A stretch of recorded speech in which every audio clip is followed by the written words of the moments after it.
The Oversight Chair, Senator Adolpho Palacios, is making a plea to Congresswoman Malin Bordalio and Assistant Secretary of the Interior of Insular Affairs, Tony Babauta, to urge the Federal Aviation Administration to extend the lease for the Guam Police Department for another 2 years. Here to tell us more about his letter and the negative impacts of public safety if the matter is not addressed is Senator Adolpho Palacios. Thank you so much for coming on. Great to have you here. Thank you to Michelle, and thank you for, of course, giving me the opportunity to explain the purpose of the letter. We know all along that the deadline for the Guam Police Department lease ends September 2011.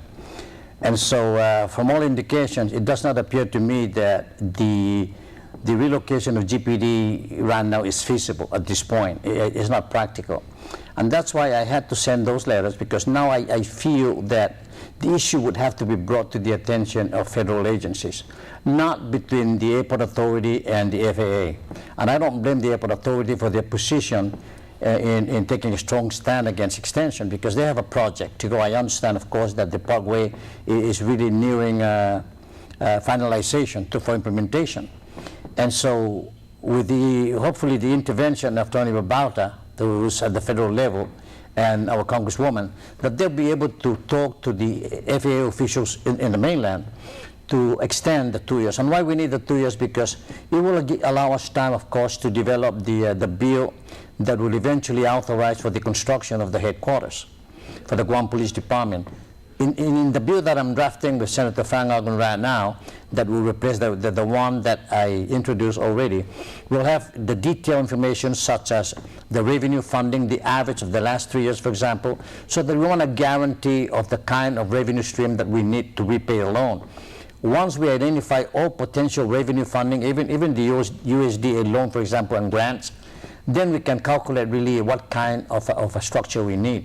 And also in my meeting last week with the GPD, I give them guidance as to the details that I need, the sources of fees from which you collect, and also the amount of rental per annum that right now they're paying, because that can be considered part of the repayment plan, because if they don't have the building, they still have to lease some place.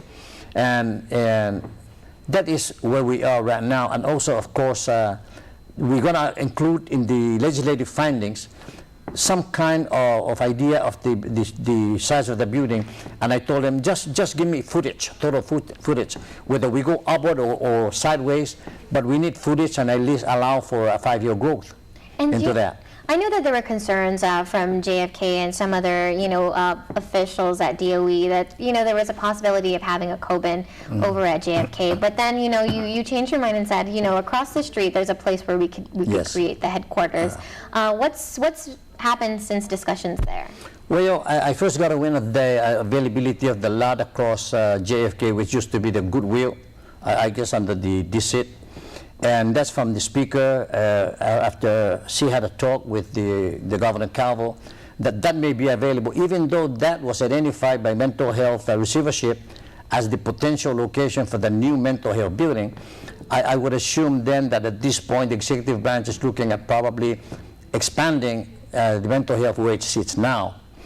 But I got the feeling that property may be available for police headquarters. That will house the police headquarters. So that would be included in the legislative funding, that is government property, and also a government-owned land across the Home Depot, which has always been always said. That's a larger parcel right there.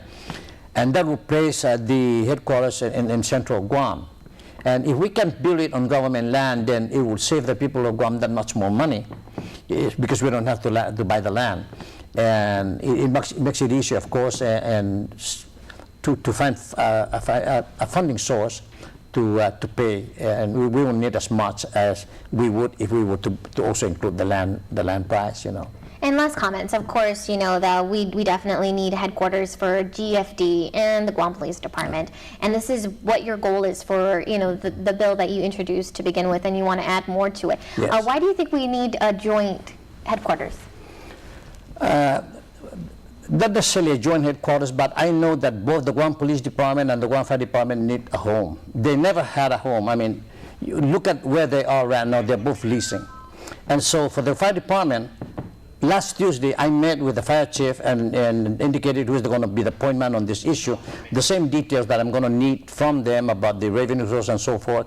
For the GFD headquarters, we're thinking about where the Morning Fire Station is now, that perhaps renovate that for the administration building, but we have to find a location where we're going to put the first responder service there, because right now that's an obsolete location for first responder because of the congestion of traffic. Well, thank you, Senator, for coming on. We'll be following up. Yeah, thank you very much.